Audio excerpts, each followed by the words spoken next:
Tonight, we are going up against Satan's gate. I'm a little concerned, man, about your salvation and stuff. How come you have not been baptized? Because I never got around to it, okay? I don't know why you always have to be judging me. Because I only believe in science. Welcome to Hispanerds. Hello, everybody, and welcome back to Hispanerds. This is Alex. Este es Genji. And we're going to be talking some Lokis. Oh, Loki's is loco, man. Loki's loco. Yeah, Loki loco. So last week, as we mentioned, we kind of wanted to give everybody a week before diving into it.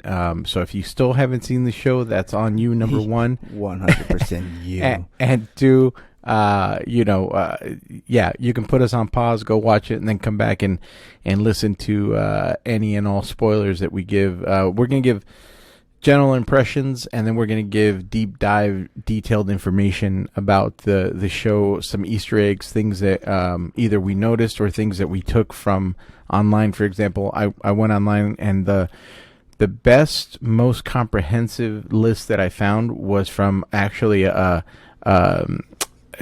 not a company. Yeah, I guess they're a company called BuzzFeed. I hate them. Oh, but I don't like them either. I don't like BuzzFeed. Sorry, BuzzFeed. I'm sorry. Yeah, I don't like generally how they communicate about like social issues and things like that. But the person that broke this down actually did a fantastic job, I think. So it was really cool to go through this list. Yeah. I wanted to mention before we dive into the Easter eggs, your overall first impression of the show. I've seen it 3 times now. What's wrong? I thought I gave you one. Yeah, you did. It's right here. Oh, okay. Yeah, Kenny's talking about this coffee that is like super strong that hypes him up. Yeah. You gave me one. I just took a drink right now. But your initial impressions. I wanted to get your initial impressions on the show. What you thought when you watched it. You mentioned a little bit last week. Yeah. And we hadn't talked about it yet. So. Yeah. I mean, I briefly said that it's one of my favorite shows right now, but yeah, I mean, story-wise, I'm loving it. I can't wait for episode 2, which I'm already hearing, because people were able to see episode 2, like they saw the first one and the second one. So right. Now they're during this week they started like kind of like breaking it down. I tried not to listen to it too much. Yeah, I know. Staying away from that. But it's just it looks like so much fun. And me being a Rick and Morty fan, like I told you, I think one of them is the writer. I keep forgetting to check it out to see if it is one of the writers. But it reminds me a lot of that, and I'm just like, I'm all in on this, man. They're doing, this is a good formula of what they have here. Something I didn't think about last week that I heard someone mention this week, and that we were talking about it, and I thought, that's actually kind of true. Is that the first episode of Loki is playing a lot on nostalgia, because it's really showing you like the history of the character, and it's giving you a breakdown of what he would have felt like if he had actually taken a step back and looked at his actions, like him causing the death of his mother, the relationship between Odin and him, the relationship between Thor and him, and just kind of like the regret that he ends up feeling. But for that's what we see for him. But what we get out of it is kind of a little down memory lane of who Loki is, how he got started on the franchise, and this it reminds me of like when you're watching like a series or a show, and then like towards the last of the final or like the finale, they'll do like a synopsis of everything, like a quick thing. Yeah. And so that kind of like what it reminded me, like it's just giving you everything that's been in the past, so you can catch up to like this part of the series. Right. Yeah. All right. So we're gonna go ahead and dive right into it now. We got some Loki Easter eggs and callbacks for the show. We're not diving. We're scuba diving. We're scuba diving. Sorry, my thinky's going out here. Yeah. There we go. So one of the first things that was noticed, and again, these are all, the majority of these are Easter eggs that I took from online rather than personal observations. Yeah. So I don't want to sound smarter than I am, but one of the first things that the person who did the breakdown noticed is when Loki crashes into the Mongolian desert, it very much is it's a callback and a reminder of when Tony Stark crashed after escaping from the cave on the first Iron Man from the terrorists, the Ten Rings terrorists. So it's almost shot for shot in the land after he landed, even with the debris and everything. Yeah. And then the other thing is also how that's the moment where Tony finds out everything that like he didn't know what he was doing, but it was like bad, like he was, and that's when he does like the whole switcheroo where he's like, I got to do better than this. Right. So when we look at this show, we're basically seeing like an Iron Man version of Loki, where like he's being shown everything that he's done that's bad, and now he's gonna be like, oh, I gotta better myself, have some regret, and then start to change. So it's giving them a little bit of that Tony Stark vibe, but in his own little Loki way. And this is not so much. This is more of an Easter egg. If anybody didn't catch it, I would say go back and look at it again. But you see a scroll being processed in the TVA. Is that go ahead? Is that the guy that they disintegrate? No, the guy that they disintegrate is the American dude who's like, my father's he works for da da da. That guy is a completely different character. Skrull is one of the shape-shifting aliens that shows up in Captain Marvel. So as they're getting processed, there's I'm trying to remember it. Yeah, because it's not 3 times, and I don't recall that. Yeah. So the Skrull is like green with pointy ears, and they've got the same kind of bottom thing as Thanos. Yeah. So that's a little. It's a little like. When do you see that? Like you see that at the beginning when Loki first gets to the processing location, where after he's gotten captured, he walks through before he meets the nerdy guy. Yes, long before. Yeah, long before he meets the nerdy guy. So it's between the Mongolian section and after the Mongolian. Yeah, that's what I'm saying, between that. Yeah. So that was a fun little like callback to. I didn't notice that one. Yeah, that was a fun little callback. If you look closely, you can see that Loki's variant identification number is L11300, which I think I have a note about that later on, but it references a room. I believe they were saying that it references a room that a lot of Disney like directors and writers and stuff where they end up it's a room that they meet at over at Disney. So it's like a little Easter egg for that. So it's for people. It's mostly for Disney employees. Or Disney cast members. When Loki is being processed at the TVA, Miss Minutes shows him a welcome video which mentions the Timekeepers. In the comics, the Timekeepers were created by He Who Remains, the last director of the Time Variance Authority. There's a lot of things that people don't need to know about if they don't read the comics, but there is a lot of like deep knowledge things. If you like the Time Variance, the Timekeepers, I have read a lot of Marvel like over the years, and I didn't even know about them. I didn't know about Agent Mobius. Like that stuff was all new to me. And I've read a lot of. No, I know you have. Yeah. But I was gonna ask you. Remember how I told you about the whole Thanos? Yeah. Did you capture that, or did that guy? I saw the images that you were talking about, but it didn't look that way to me. It really? It didn't look like Thanos' world to me. Like if you look at the design, those little star-shaped things. If you even look at the window and the glass forms, it looks exactly like if you put like side by side, they look identical. It didn't look that way to me for some weird reason. So and there's no way to 100% say one way or another, but yeah. So the theory is that they had a war with like the Thanos people, and then Well, I've got as I go through this, there's another thing about it. Okay. But the video that Miss Minute ends up talking about mentions that when you step off of your destined time path, it creates a Nexus event. Yeah. Nexus was previously mentioned in the commercial for WandaVision. So in WandaVision, Nexus was a medicine that you took. Oh yeah, I remember that commercial. Yeah, so there's a little bit of a tie-in now, a direct tie-in rather between WandaVision and Loki. I wonder that in that whole there's like a nightmare section. And I wonder if she's part of that nightmare part area. I don't know. I mean, some people. I'll as I go through this, it'll talk about nightmare, but in the comics, there's the idea of the nexus of all realities, which is a gateway that you can use to get to any and all possible realities. Also, in the comics, nexus beings are watched closely by Time Variance Authority. So in the comics, there's a character named King the Conqueror. He's a Nexus character. He's able to jump back and forth between all time and reality, and so he's one of the ones that is watched closely by these guys. There's a few others that the Time Variance or the TVA rather the TVA keeps close watch on. Also, in the intro video, it says that if a Nexus event is left unchecked, things could branch off into madness for the multiverse, Doctor Strange and the Multiverse of Madness. So that's another little Easter egg right there that is referencing a future event that is going to be coming up. Yeah. Which, all of this to me, just my personal opinion, the fact that they're laying down little Easter eggs and little groundwork.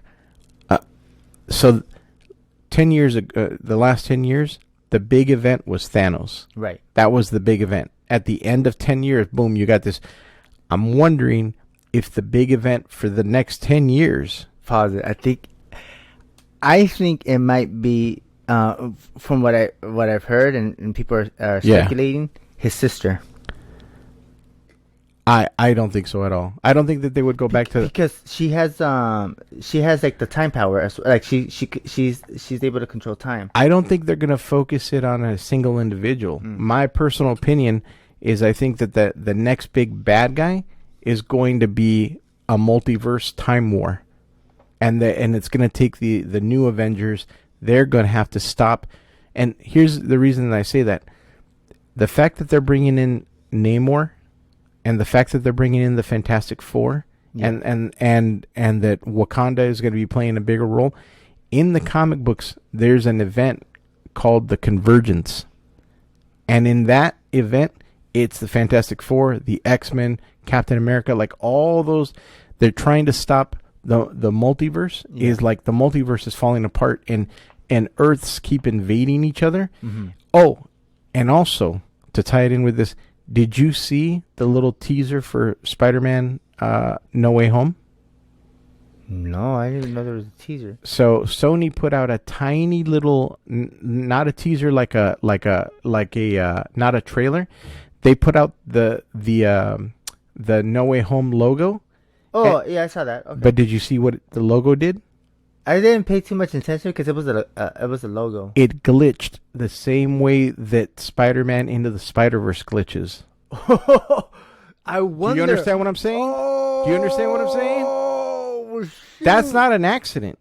That's not an accident. So you think when they did Spider into the Spider the animated version of it I'm just telling you, it's not an accident. Look, they're laying down groundwork for multiverse. They're laying down. I hope they throw some animated characters in there. No, but listen, forget that. Think about. I want you to focus and think about what's happening. What's the next Spider-Man movie gonna be about?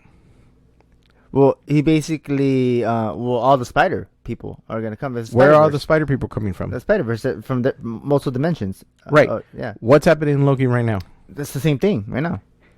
I really think, dude, that this is the beginning of what the next event, and I don't think the next event is going to be focused. That makes sense because this is coming in first, so it's setting it up for what's about to for the events are about to happen. Yeah. And I would say here's why I would say that no to anybody related to Thanos, and here's what I would throw instead. Yeah. If anybody's going to be the main focus, the main bad guy, it's going to be King the Conqueror. Yeah, but the first one that started breaking it down then is Spider-Man Into the Multiverse, the animated one, because right. Kingpin is the one that basically kind of like started it. Right, but and I agree. But I'm telling you, it won't be focused on a person that is related to anybody or that we've already met. It's gonna be wild, man. Yeah, man. So we got Miss Minute mentions a Nexus event involving an uprising, and we see what looks like the Kree fighting the Nova Corps. So in the little cartoon that they do, Yeah. there's a little yellow guy with a weapon. Yes. But the other two, so one of them is the Nova Corps. Do you remember who they are? The Nova Cord? Yeah. Think back to Guardians of the Galaxy. Yeah. The first one. Yeah. All those guys in the ships that end up. That come up after Yeah. like he dies and stuff And like then- that. Sylvester Stallone and all And of do you them. remember? No. Isn't that what you're talking about? No. No, those are the Ravagers. Oh, then you're talking about the gold people. No. Oh, no. The guy that captures Yes, he's but- part of the Nova Corps. But didn't he blow up didn't they destroy them? No, Did I mean Thanos- not all of them. No, with Thanos, no. didn't he? No, not all of them. Oh, okay. Okay, but so that's the Nova Corps. Okay. right? Yeah, I remember. And now. do you remember who the Kree are? the Kree, the green people? What green people? Not green. They're not green. They're blue. Oh, Loki's people. No. Wait, See, who are you I'm talking- okay. glad that I'm breaking this down for Yeah. you. The Kree are Ronin's people. Ronin is the first bad guy in Guardians of the Galaxy. Oh yeah, the one where he meets up Captain Marvel. His people, Him, right? yes, his Yeah. people and the Nova Corps have a giant war at some point, and they cause a time nexus event. So they cause a multiverse war, is what they end up having, is the way that it's speculated on here. So Miss Minute mentions a nexus event involving snaps. an uprising, and we see what looks like the Kree fighting the Nova Corps. In Pause. Guardians of the Galaxy, Pause, Ronan pause, mentions pause, that pause. they fought in a war. So the Marvels, you know how I wonder if that's part of the whole are that The Eternals. no, not Eternals, but Marvels. You know how that's going to be the other movie. I don't know what you're talking about. Uh, What Marvels? What do you mean Marvels? I think it's called Marvels. Like you Oh, know- you mean with Cap? I think your thing keeps hitting the. Oh, my bad. You mean Captain Marvel? Yeah, well, yeah, but isn't it called like the Marvels? Yeah, but that's because it's Miss Marvel, which is the Muslim girl who Yeah. has stretching powers and growing powers, Right. and then it's Captain Marvel, and then it's going to be the black girl from WandaVision who gained powers after she went through the thing. Yeah. It's the three of them. That's called Marvels, but that. Oh, okay. I see. Now I was thinking like maybe it was gonna be other versions of them from different. No, Okay. you're mixing things up. Okay. No. Okay, never mind. All right.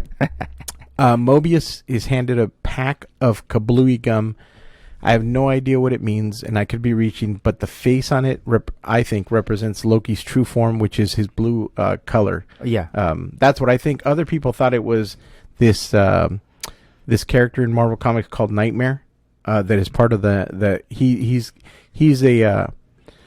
he's like Mephisto, and he's this superpowered being that lives in this nightmare world. Yeah, the and devil guy that everybody's been trying. He's not a devil, but he looks like the devil. No, he looks like blue. He looks blue. His color is like blue with black hair. Yeah. But like, if you paint him red, he'll look like the. No, Mephisto is the devil guy. Isn't that what you just said, Mephisto? No, Nightmare. Oh, I thought you said Mephisto. So a lot of people have been speculating different things, but some people have been speculating that it is Nightmare. Other people, I think, I think that more represents Loki's true form. That's what I think. I think that gum comes from Loki, and it was given to the kid. I see. Yeah, that's my personal opinion. I still think that it's gonna be the female version of Loki. Yeah, a lot of people are thinking that, but I hope that's what it is. but at too. this point, there's no real evidence for that yet. So I'm waiting because I haven't seen any. Yeah. So okay, if you look closely at Loki's TVA file, you can see that that his sex is listed as fluid. In the comics, Odin refers to Loki as both his son and daughter. That's what I'm saying. That it's Yeah. gonna be female. Side note: the comic version of Hela is Loki's daughter, but in the MCU, she's Thor and Loki's sister. Ah. Yeah. So I thought that was interesting. That is interesting. Also in Loki's file, it says his sector is 1900 to 299. Marvel 2099 was a batch of comics that featured futuristic takes on notable characters like Spider-Man. Spider-Man 2099 is like he's a cool looking. He's got tech, and his costume looks pretty awesome. And I think, I could be wrong on this, but I think that Spider-Man might even be Hispanic because it's not Peter Parker. Órale, araña. Yeah, I think so. I could be wrong. Hombre araña. When Loki looks at the TVA, you can spot T282 on a building. The Marvel number, it could be a nod to Thor issue 282, which features the first appearance of the Timekeepers.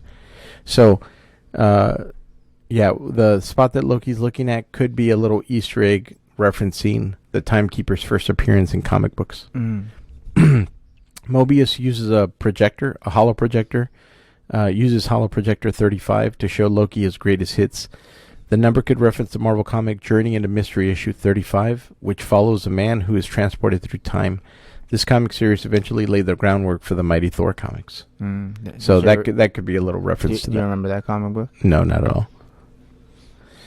all. Loki being D.B. Cooper might be one of my favorite things ever. If you need some background, D.B. Cooper was an unidentified man who hijacked a plane near Portland in 1971. It's a historically famous unsolved case. Yeah, that's my uncle. Yeah, orale. Yeah, that was kind of a little that was a fun little Easter egg that was also like a whoever wrote that in that was pretty funny. Just that they would go back to some little historical thing and give it to Loki. After Loki watches his future, you can see that the film is labeled ETH 616, which is the reference to Earth 616, which is the main Earth in the Marvel comics. Yeah. That I think I've talked to you about this before. Whenever we're talking about Marvel stuff, and I tell you, like, Marvel 616, that's the designation for that reality, the reality that we know, is 616. So the MCU will be like 616. 616, yeah. Okay. The weapon the Minutemen find, out in the field at the end of the show. That shovel-looking thing. Yeah, it's actually a weapon. Yeah, but it looks like a shovel. Because if you look at the bottom, it's like stuck into the ground, and it has like a shovel. It didn't look like a shovel to me. Like a futuristic shovel. It looked. So the weapon the Minutemen find is from early 3rd millennium, and this is very important. In the Marvel Comics, King the Conqueror is from that era. And like I mentioned above, he's linked to the Timekeepers, and he's linked also to... the girl that is sentencing Loki? Yeah. Well, she falls in love with King in the comics, and so that's a connection to King the Conqueror. See, I heard it was the three the guys that, what are they called again? The ones that are controlling the timeline. The Timekeepers. The Timekeepers. Yeah. I heard that she's in a relationship with one of them. No, that's what I heard. No, she's in the comic book. She is in love and in a relationship with King the Conqueror. And they break it down like, how the statues of them are behind her. She's in the middle, so she's supposed to be in a relationship with the one in the middle, like right behind her. That's what I think. I think they're wrong. I'm personally, just my personal opinion. I think whoever broke that down is not. They don't have the correct information. The stained glass devil might be Loki, or a reference to Mephisto. We're not really sure. What the heck? Oh, Hispanerds in the house. Let me see here. Loki maybe... Oh, there's a part in it where Loki talks to Casey. That sounds dumb. Yeah. That guy. Loki may be referencing a horror movie, Scream, in which Drew Barrymore portrays a character named Casey Becker. Ghostface, the main bad guy in Scream, he threatens Casey over the phone by telling her, "You hang up on me again, I'll gut you like a fish." What's a fish? Yeah. Doctor Strange in the Multiverse of Madness. Long ago, there was a vast multiverse war. She begins, adding a little later, stepping off your path created a nexus event, which left unchecked could branch off into madness, leading to another multiverse war. So again, they're just laying down that little groundwork that is going to result, I think, my personal opinion, that it is going to be the next big bad thing. Yeah. Let me show you. All right. Gang. That was pretty much it. That the info that you found. Yeah, that was the info that I found. As far as Easter eggs. Afterwards, I want to show you the video that I saw, because he breaks down so much other stuff that I want to get your take on it. Okay. I know you don't like his voice, but I know you're talking about. Here's King the Conqueror. That's what he looks like, and that's the guy that's going to be playing him right there. So the first time we see this character show up, I've seen that comic book design. yeah, the first time we're gonna see this guy show up. He's gonna show up in the third Ant-Man. In the third Ant-Man. Yeah, Okay. he's gonna show up in the third Ant-Man, and I suspect they're gonna be carrying him over into the main MCU and all the events that are gonna be coming up. But I'm like so excited, man. I've been I started watching like from Iron Man 1. I should have done it from Hulk, but I wanted to like recap everything before I see Black Widow. yeah, And last night I saw Far From Home. That was the last one, right? Far From Home. Oh, the last Spider-Man. No, the last from phase 3. Oh, I see. Right? I think so. Yeah, I think you're right. So yeah. I caught up. I'm ready for Black Widow now. Yeah. And man, and just watching them, man, and seeing it more and more, I'm just like, I know. they're so freaking good, man. I know. They did such a fantastic job. But look, here's the is that what you're talking about? You see the Yeah, I see that one. you see that image? Yeah. So those are the timekeepers, and then Kang in the center. That's pretty. Oh, so then that's probably who. Well, I don't know. Like this, I had to. When we look at the video, maybe because that face looks like the one that's behind her. Yeah, that one does. Yeah, but the other ones don't. But that like so maybe it is. Maybe it is Kang. It might be Kang. Okay. Yeah, it might be that Kang is represented on the wall. Yeah. Okay. That's probably what it is then. Because it looks like him right there. So. Yeah. So after all those little Easter eggs, I wanted to talk about some of my personal impressions of the show. I was very surprised at how funny it was. You're getting very emotional, man. You have teary eyes. Extremely emotional. Yeah, I was really shocked at how funny it was. Like I've always liked the guy who plays Loki. I've always liked his take on it and the way that he plays Loki. But then there's these little moments in the first episode when he when he goes for the Tesseract, and then he finds all the Infinity Stones in there, and he's like, how'd you get this? Yeah, it's like the way he does that. Yeah. That little subtle. It made me laugh so hard, dude. Look, this is what I'm going to tell you about this show.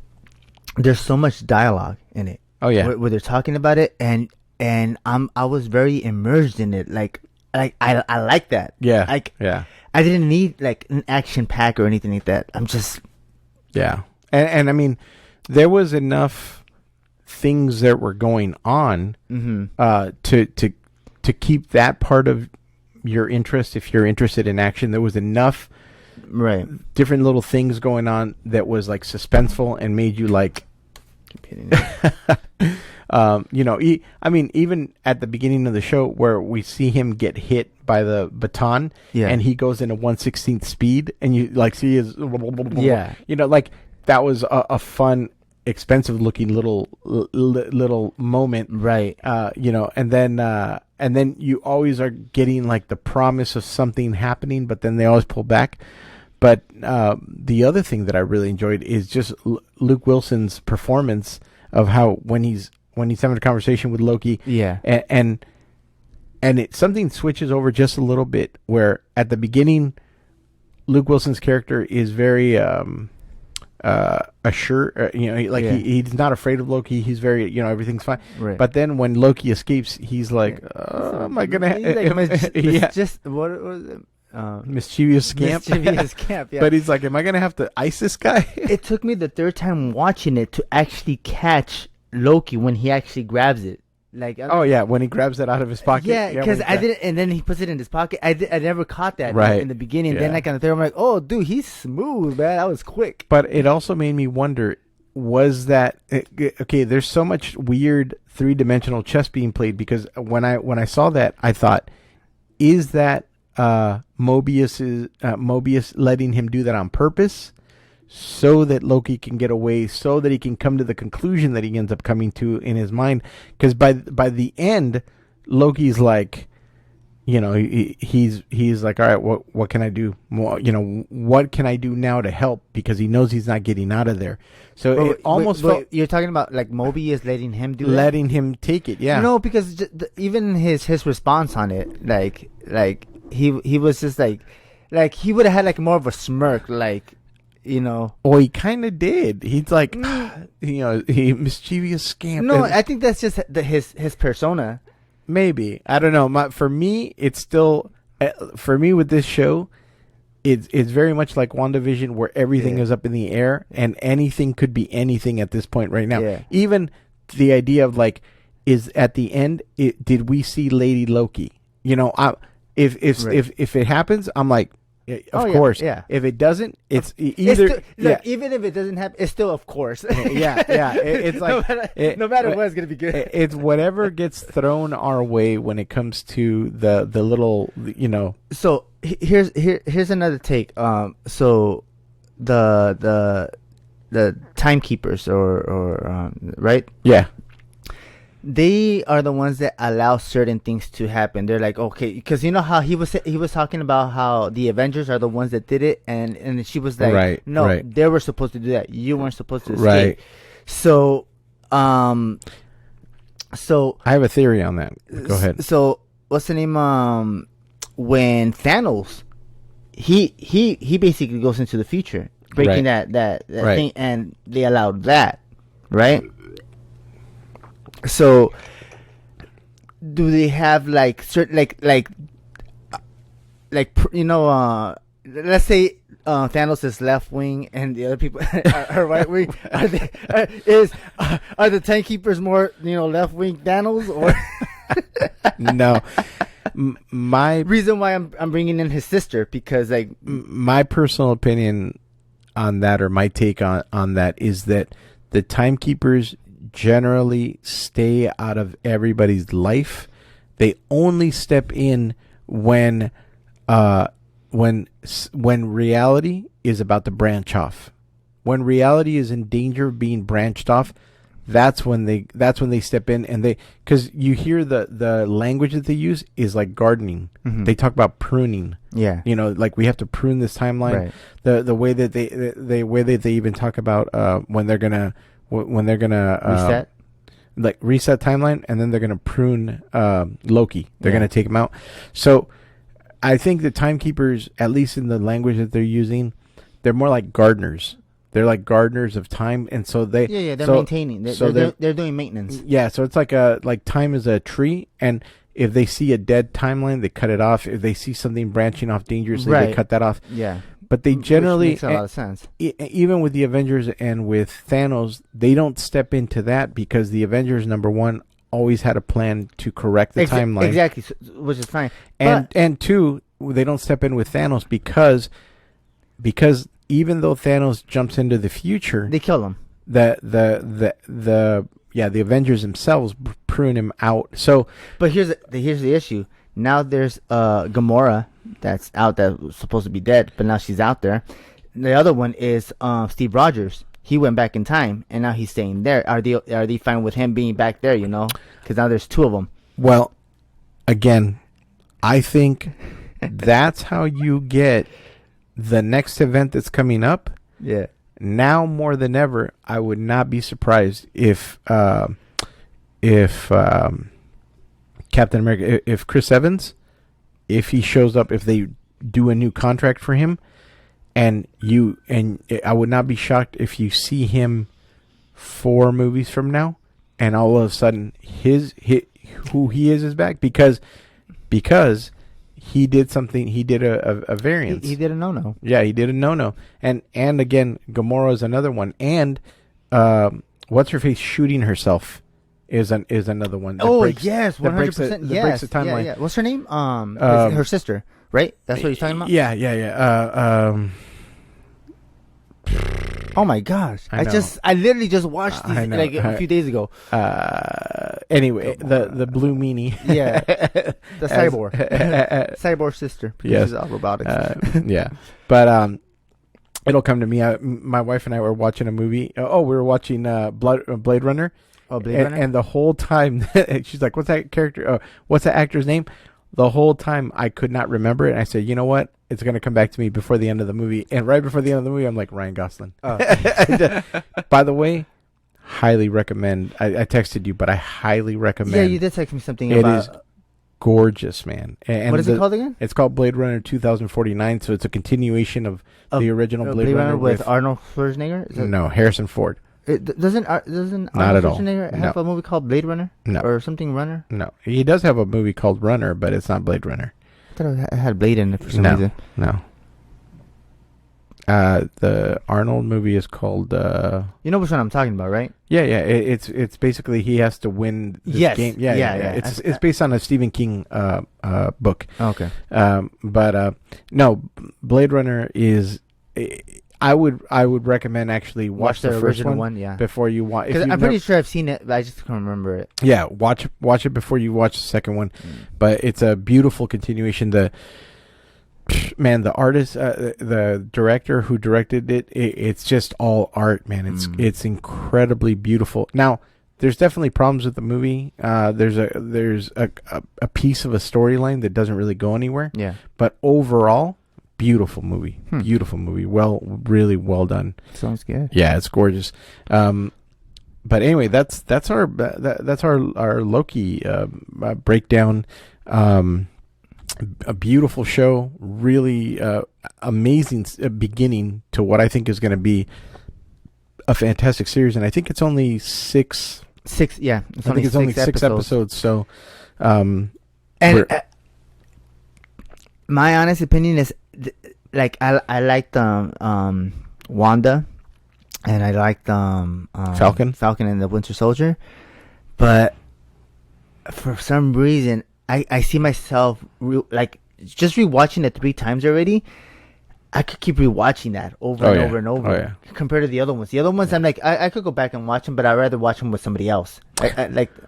Or just have it in the background. But like reason why is I think there's just so much little Easter eggs that you're gonna find here and there, like with the posters in the background, where there's just so much to catch. I think there's a lot of that in WandaVision too, because my little ones, particularly my little ones, have been rewatching the show on and off. They just go and they'll just watch an episode, and as I stop and I'll look over and take a look at what's happening in the episode.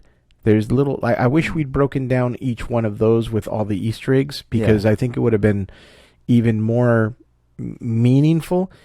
Here's what I'll say. Probably more impactful for this. I think so too. I think the one that's not like that, but it's a hell of a lot of fun, is Falcon and Winter Soldier. But Falcon and Winter Soldier, their Easter eggs are not. It's not the same. It's not the same kind of like their Easter eggs more lean towards X-Men. It's pretty interesting. And a lot of these are almost like riddles too, like to me. Yeah, well, I mean, in particular, if you don't know the history of certain things, like the TVA, like the TVA to the general population is going to be like whoa, where'd this come from? You know what this reminds me of? I'm not sure if you've ever done an escape room, but like trying to figure out clues, and those are the clues that you have to try to figure out. Right. That's what it reminds me of. Also, I'm super fascinated by the idea that they keep saying over and over that magic doesn't work where they are. So, if magic doesn't work there, and if magic is blocked or it's not existent there, there's no way that the timekeepers didn't use some form of magic to correct all the multiverse and put it into a mainstream, like. Well, I mean, it could be some sort of like a dampening field, high technology. Because remember, even Thor says about how your magic is kind of like it's just an advanced science. I know. So maybe this is even more advanced. Well, no, it is the most advanced. I mean, the fact that they have Infinity Stones. I still feel like there's even something more advanced than them. There's always like. Well, it's funny. It's funny that you mentioned that, because Mobius, when he's talking to Loki about what they're responsible for, he like alludes to. He goes, "Well, we're responsible for the time. What you're talking about, like the morality and the and you know the person respond." And he goes, "Never mind." And he just like he cuts himself off. So he's like he's about to tell you there's something else that handles. You know. Did you catch like the elevator, like the floor numbers? Yeah, I saw those. So those are like the categories. So what he was gonna talk is maybe one of those floors, and there's one that said error or something like that. And I think people are saying that that's probably the nightmare one. Oh, maybe, I don't know. I know that both DC Comics and Marvel Comics, they have a god, like an ultimate, like the god that is above all the other gods. And but they, like, Marvel doesn't talk about that god very often. Yeah. DC dives more into it. But I think both of them are established as whatever power in the universe exists, there is an ultimately final power that they touch on just tiny bits. What I'm loving about this too is that they make it feel like it's very real. Like they break down the science. Like they bring in stuff that you know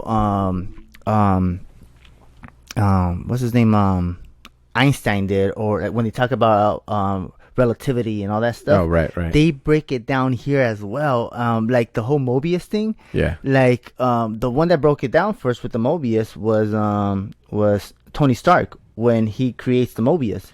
The time. Well, what he's talking about is a Mobius strip. Yes. Which you're going too far. That Mobius strip has nothing to do with Mobius at all. Not even a little bit. Not even a little bit. Why do you say that? Because, like, when Tony in Endgame is when he uses that calculation, the Mobius strip calculation, to figure out if they can do the time travel thing, it's more like a little this character is more like a little tongue-in-cheek like wink to the fact that in our reality there is something called the Mobius strip. Exactly. So it's still like a connection to. That's what I mean. It's a connection in the sense of there's no science behind it. It's more of a fun. Yeah, I'm not. I'm not again, it's an Easter egg. Yeah, exactly. Yeah. I'm not talking about the whole science. I'm just saying that how they connect all of that stuff as. Yeah. I mean, the writers are doing such a good job of taking little bits and pieces from over here and making fun connections. Yeah. That again, if in general, if you don't see it or you don't know it, it's okay. You don't have to. You don't have to know. But when you know it, you're just like, it just ends up being fun. Yeah, 100%. Oh yeah, for sure. So, man, it's a fantastic first. First out of the canon, and then there's other things too that I'm like, I want to know the significance of it, because the shot where they show you a little bit of water suspended upside down, and then you see a bug come into view and crawl through in the desert. Oh, that's the metaphor for Loki when he when he's talking with when he talks to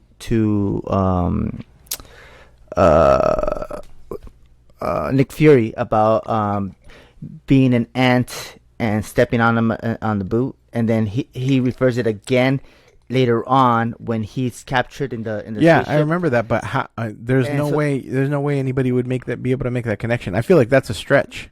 You think that's a stretch? Yeah, I feel like that's a stretch. So what did you think that was then? I don't know yet. That's one of the things that I'm trying to think about. Like, for me, it more connected to, like, you're close to life, which is water. You're close to the source, but then you just go right past it. Which is what the bug does. Yeah. Like, the bug just goes right past it and it's not an ant, it's a beetle that's crawling on the sand. So it's a beetle that's crawling on the sand. We see it through the lens of the water. So it's just like, there's something there, but I wouldn't connect it to the speech that was given by Nick Fury, because then I would have done like an anthill. I would have referenced the actual creature. Well, almost. Are you sure? It's a beetle. Yeah, it's a beetle. Yeah, I have to look at it. Yeah, it's like a sand beetle, but just the fact that they open it up like that was pretty interesting. Other thing too that I thought was interesting is when Loki travels with the Tesseract, it's never opened up in space. It's never opened up like whatever 300 feet. Exactly. But here's where it's another reference to Tony Stark. When it opens and when he flies out of it, it's the same way that the little explosion that happens is the same thing the when Tony explodes in midair and falls. So it's a direct link to that. Yeah, it is a link to that. But this is all I can think of when it comes to the Tesseract and them being able to fall from that height. I feel like if you're able to hold a tesseract, that means that you're strong enough to withstand an impact. Oh yeah, for sure. yeah. Yeah, So- no, I'm not. I'm not debating him being able to. Like, we know for a fact Loki weighs 500 and something pounds. Yeah. So it's not that. It's just, I just found it interesting that it opened up that high. Yeah. And that the writers took the time to connect it to that event, like Tony, Tony in Iron Man the 1. first Iron Man. So I just thought that was pretty funny. But yeah, there's little things here and there. There's like somebody said this, but I'm not sure if it's true. But when Loki is walking through the courtroom, and you see the murals, Yes. that one of that Stanley is in one of them. But I don't remember. I was paying attention. I didn't see anything that. Can you do me a favor? Can you put it back on? Are you able to Of course I can. start it back up? Yeah. All right. And also, somebody mentioned that we see Peggy Carter at the beginning of when they first get into the TVA. Watch out. But I didn't see that either. So I feel like there is a lot. What the hell? that was Stargate. Oh, okay. I was like, what? What is that? Look, just to verify, Stargate. Yeah. I wasn't watching anything raunchy. Kurt Russell. No, I saw Kurt Russell, but he looks so young. I'm like, what is that? Oh, okay. Yeah, I was just like, because you only see like a sweaty forehead. So I'm like, yeah. No, he looks like G.I. Joe. yeah. That's what he looks like. So, but yeah, I feel like there's a lot more little Easter eggs that even that person that I was looking at online didn't even catch.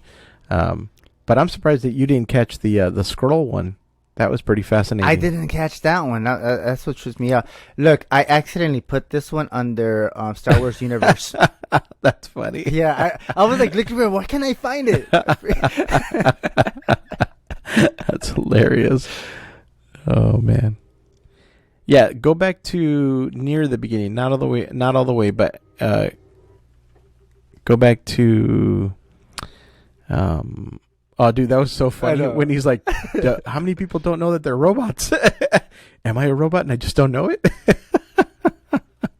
That was super funny. Yeah, that whole sequence too of him coming through and getting processed is hilarious, man. I love that. I'm sure that there's a lot of. Okay. No, keep going. Keep going. Yeah, keep going all the way back. Yeah. I'm curious on. You see that little left thing right there, the image. Yeah. His Keep going. All the way back. Right there. Okay. Yeah, we'll stop there because that's when he gets into the. I could forward it a little bit. No, it's good. Okay. Yeah, right there. Yeah. So that's you right see there. that? Yeah. I did see him, but I didn't put the connection. Yeah, that's a scroll right there. Oh, snaps. And somebody said that Who is he supposed to be? I don't know who. Because he that must dude be is. something, But they said that when you first get here, you see Peggy Carter in the background somewhere. But I didn't. I just noticed something. Look at her helmet. Oh, what is it with her helmet? Watch. The lady who's guarding. Yeah, she has like marks on it, like when you're in jail and you mark like lines. Oh, that's her kills. Yeah, I think that's what I saw. See, right Yeah, look at that. right? Yeah, I think that's Dude, all. she has a whole bunch of. I think that's all the people she's iced. Yeah, dude, that's crazy. I never noticed that either. Yeah. See, I'm telling you, every time you watch it, I like her character too when she's like he's trying to use his magic. She's Stop just it, laughing at stop him. it. And he's like, everybody be quiet. There's Casey. Yeah, I love all the technology, the old school technology. It sounds dumb.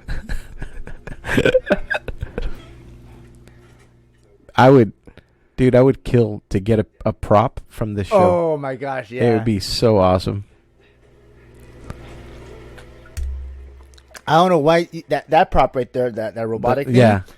You're gonna see it somewhere in Disneyland. They're gonna. They'd be stupid not to. Yeah, that thing's awesome. Yeah, exactly. And it's so easy for them to design something like that. I think so too. Well, I mean, literally, they could just take that one, Oh yeah. you know, and then just transport it over. It is so Oh, funny. they're definitely gonna put this somewhere. Yeah, they got to. Yeah, Loki's been working out.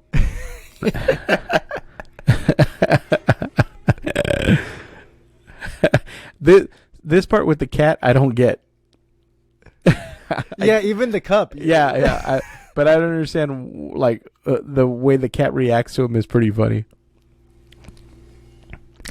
It must have been a blast to design all of this. And then, the clock in the back. If you look at the see how it has so many arms. Oh yeah, it's got a One of ton. them is a long green one. It's supposed to represent supposedly him, but I think that's It might be, yeah. I mean, another little Easter egg that they did at the beginning of the show when they're going through the Marvel. Look, it looks like he's playing cards. You see? On yeah, the he is. left? Yeah, it's solitary. Yeah, he's playing solitaire. Yeah, that's it. Yeah. There's so many freaking things here, man. I love this, the gate that he has to walk through to connect his aura or to take a picture of his aura is made out of wood. Disney has to do this. You know, when they do the checkpoint for everybody, just turn them like this.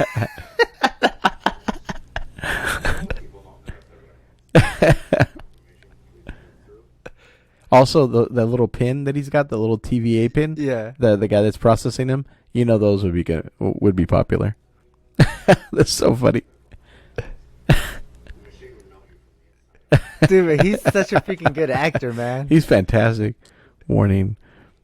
Yeah, I feel like even this represents something. Like all I of feel them, like all look, of them are good actors, but I feel like in this one, man, yeah, he's killing it. Their acting chops are just amazing with him Yeah. and Owen Wilson. Yeah, he's killing it. This man, I'm. Yeah. What's that? Okay, look at the background. See if you notice or spot. If you spot Peggy Carter, you know who Peggy Carter is, right? Yeah. Okay. See if you spot her in the background somewhere. Did you spot her? Not yet. But okay. But they said that she's Yeah, they said she's that you see her in the background somewhere, but I don't know where. Peggy Carter. Mm-hmm. The way they mad dog each other. Oh, I know. We're watching Loki, and he's inside the processing before. Well, basically where they tell the story of the timekeepers in the TVA. He's looking at And the this guard. still represents like being at the At the DMV, yeah, or, yeah. This or is a courthouse. this is totally the DMV, dude. Which is like so freaking annoying. Yeah, that's so funny. And this I love, man, because you know what this represents a lot too. What the guy mentioned too was when you watch Jurassic Park, Yeah. and he shows you that little video. Oh yeah. It reminds me of that a lot. Who's that in the back over there? You see that? the guy? That's Yeah. the guy that they kill. That's the guy that they killed back there. Yeah, Okay. he's watching the same video. Yeah. He's just watching it from a different angle. Yeah. Okay, when we go through this, show me the the Thanos right here, right? No. Oh, okay, perfect. No. Okay, Oh, awesome. Then I did definitely miss it for sure. It's when they're doing the whole war and you see all these people fighting. Oh, well, the people fighting are the Kree and the Skrulls. So that throws me off as well. And in a second, Thanos' planet. Well, you said that, but I don't. I mean, it could be. I guess it could have been. Oh,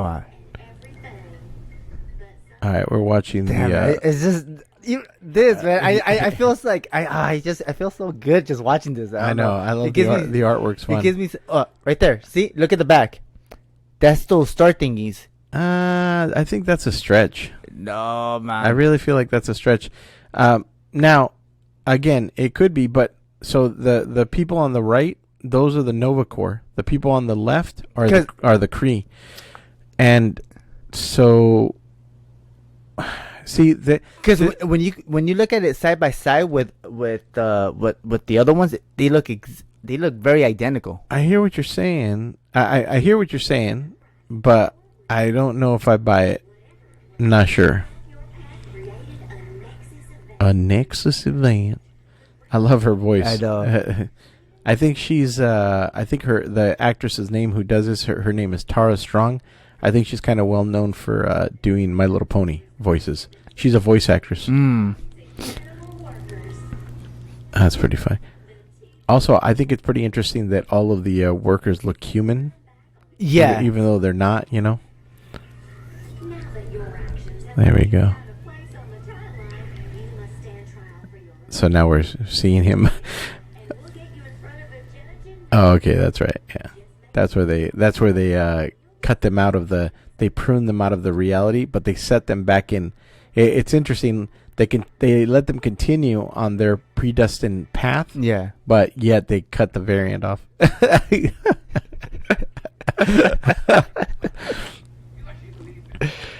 and then this part too is zero tolerance. All right, I'm taking a look at all that. Yeah.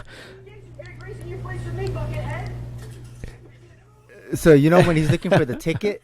Yeah, I know. That's a callback to Indiana Jones. Remember when they're in the blimp thingy and they're like, no ticket, and then everybody goes like this, you know, so they start looking for their tickets and they all raise it. No. So people say that it's a callback to which Indiana Jones, Temple of Doom, or Raiders, or what Crystal Skull? No. The Last Crusade. The Last Crusade. Ah, yeah, interesting. Yeah, that might be the case. I don't actually know. All right, so I didn't see Carter. No, I didn't see her either at all. So I didn't see her. Who had mentioned that? Somebody online, but I don't know. They could be on. They could be. You can let it go. Oh, okay. It's all good. I was trying to. Yeah. In fact, I was gonna. Oh, I'm gonna pause it on that gum thingy. Yeah. I was gonna show you the. I love that, man. Oh yeah, yeah. Yeah, when he does a little drawing. For the you know that's boy. an android. Yeah. You know what? I'm wondering what the significance of the little boy is, too, because I feel like it might be somebody historically important. I don't know if it is or not, but yeah, look at that. Mephisto. That's what I think it is, personally. No, because that's what happened with WandaVision. Everybody just started going through Mephisto and this and this and that. I don't think. Oh, I think it is 100%. That's what I'm gonna believe. I'm gonna believe that. So I'm gonna hold on to that because I want to believe. Okay, did you pause it? I'm trying to get it at Oh, keep going a little more because his finger's in the way. Okay, right there. Stop it right there. Right there. All right, let it go. Yeah. Okay, you see that? Okay, I see. Okay, I think that's Loki, but a lot of people think it's this guy. Who is that? That's Nightmare. Oh, that's Nightmare? Yeah, that's Nightmare. Oh, it looks very... Yeah, it does, right? Yeah, it looks like Nightmare. Yeah, it does look... And a lot of people believe that... Oh, and that's what they bring up Nightmare, too. That's the Division? Yeah, he goes, I'll help you burn that place. So you might be right. I hope that's the case. I don't know. Personally, I think it's Loki. I think that kablooey and that blueberry... Kablooey represents Loki. That's what I think. I think that represents... I think Loki, that's his little in-joke about himself, that as he's traveling through time and he's giving those to people, I think that's a representation of himself. But a lot of people think that represents Nightmare. Now, the reason I wouldn't think that it's Nightmare is what would be the point of... we would have to believe that Nightmare is running around causing all this. Now, here's the other thing, too. Something to consider. It could be that Loki is being set up. He's made a lot of enemies for years. I mean, for Loki's been around for at least as long as Thor. And Thor had said he'd been alive for over 1,000 years. Yeah. So in that amount of time, I could easily see Loki pissing, various other entities off. And eventually, this ends up becoming a story of revenge. So that could be the other thing that could be happening here is instead of Lady Loki, we're seeing somebody that is showing himself to look like Loki and is causing all these problems for Loki, hoping to get rid of him permanently. But who knows? Oh, is Stanley on this by any chance? Do you see? Yeah. Do you see him anywhere? There's the. You know what else is interesting? Is that the whatchamacallit? Oh wait, maybe people thought that was Peggy Carter right there. Which one? The one on the right hand side sitting down.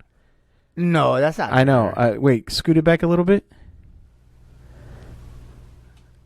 That doesn't look like Stan Lee either on that poster. Yeah, not at all. Just looks like a dude with a medal. Okay, there they are right there. All right.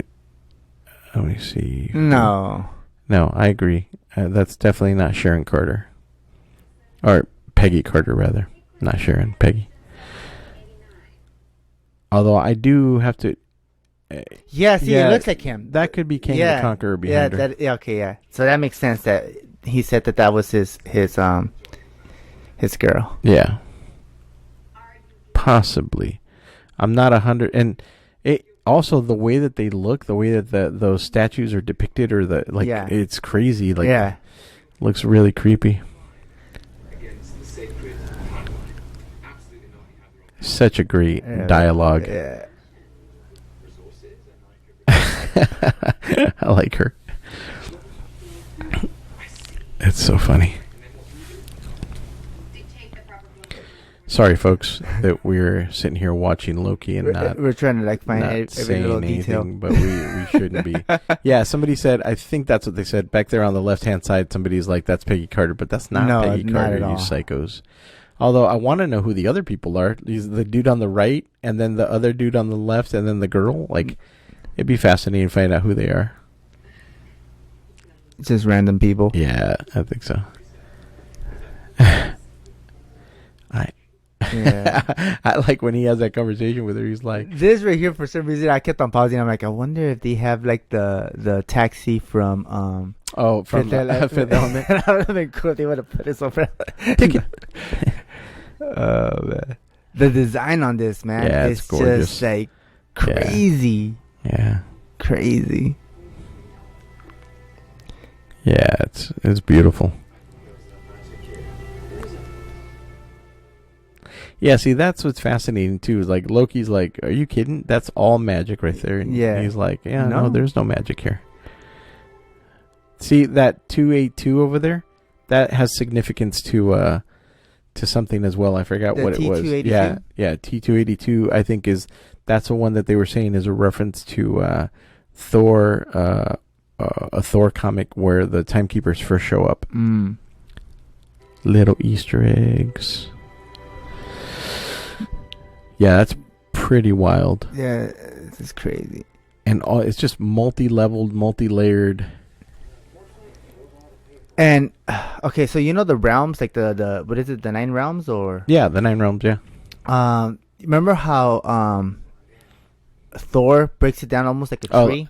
Look, LK3 F. Yeah. Yeah. Well, you said breaks it down like a tree. Yeah. Remember? Yeah, it is a tree. It's a. I can't ever pronounce it, but it's like Giger Saildel. So they break it down here too as well, where when you look at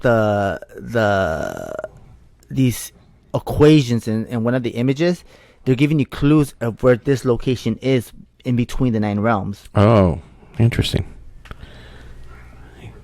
Yeah, I don't know. All right, but you know what? We will. Yeah. Is there anything else that you want to? Any other thing you want to throw in before we cut this down?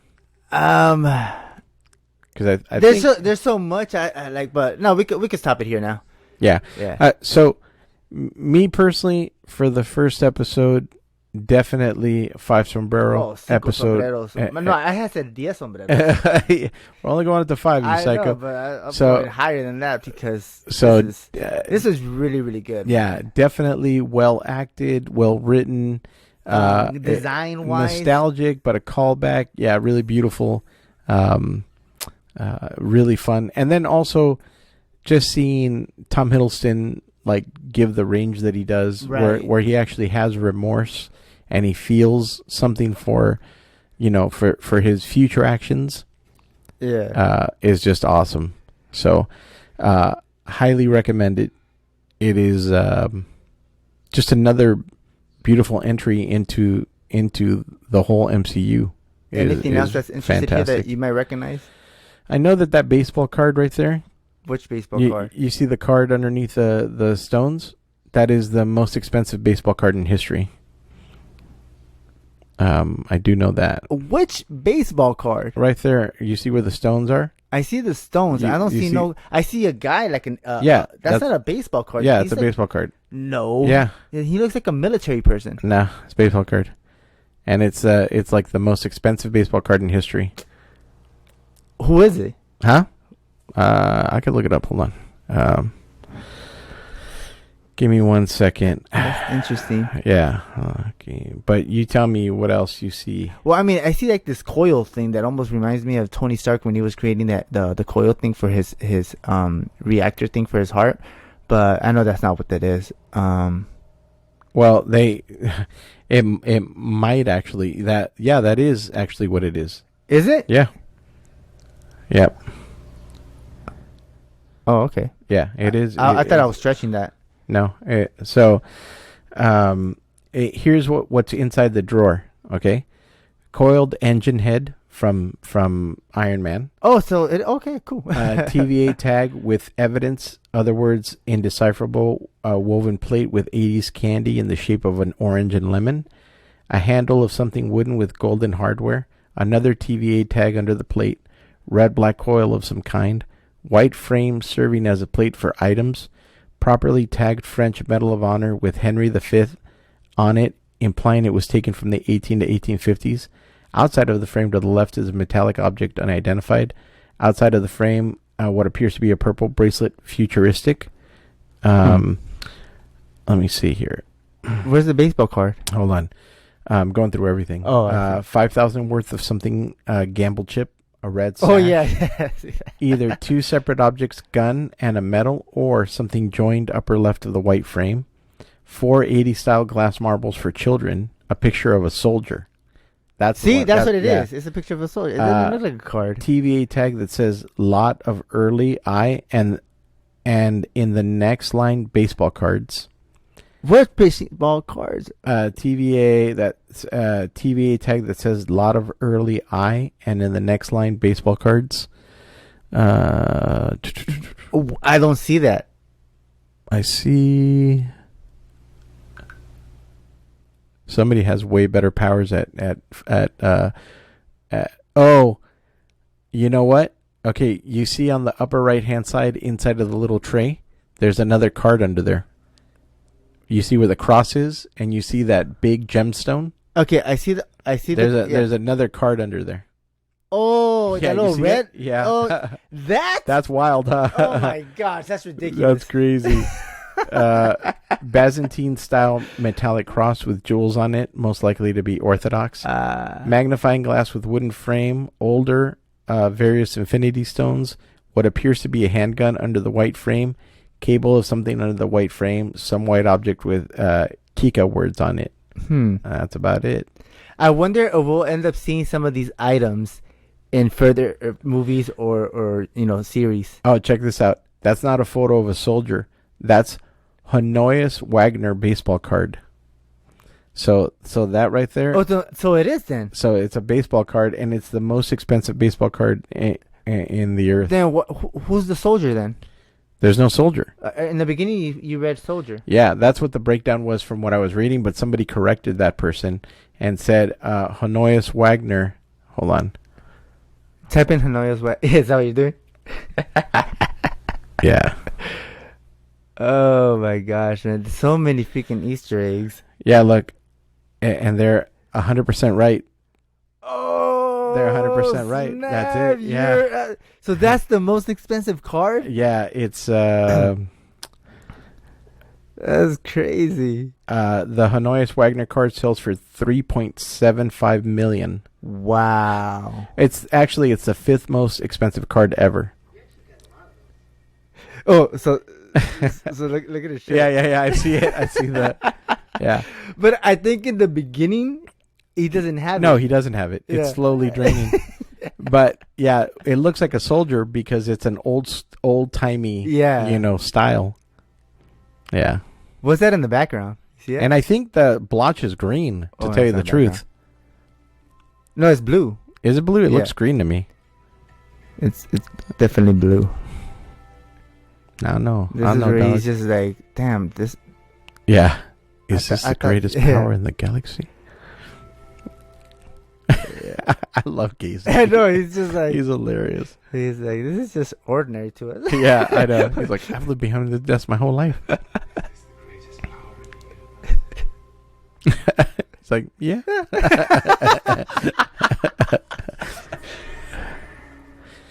I bet you.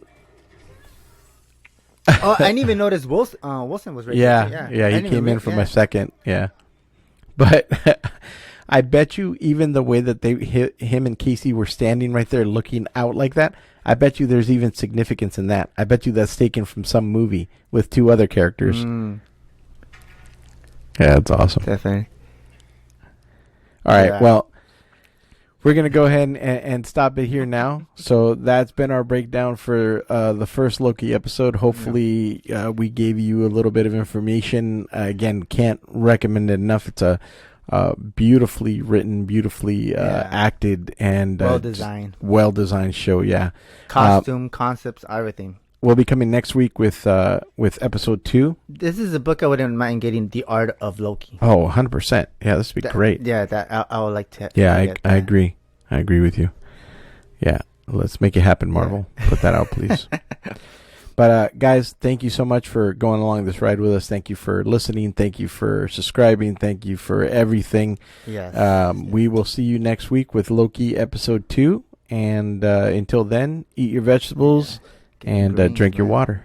Hasta luego. Hasta luego.